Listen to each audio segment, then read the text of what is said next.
అయోధ్యలో శ్రీరామదేవుని విగ్రహ ప్రతిష్టాపనకు హాజరు కానటువంటి ఈ శంకర పీఠాల వాళ్ళు గురువులమని చెప్పుకునేటువంటి వాళ్ళు వీళ్ళు జగద్గురువులు ఎట్లా అవుతారు?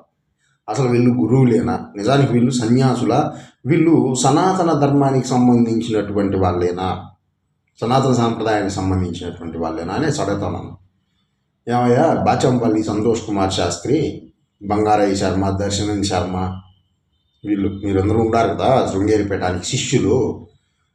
అడగండి పోయి, మీరు జగద్గురువులు అని భజన చేస్తూ ఉంటారు, ప్రచారం చేసుకుంటూ ఉంటారు కదా, వాళ్ళని అడగండి అయోధ్యలో శ్రీరామదేవుని విగ్రహ ప్రతిష్టాపనకు ఎందుకు హాజరు కాలేదు అనేసి.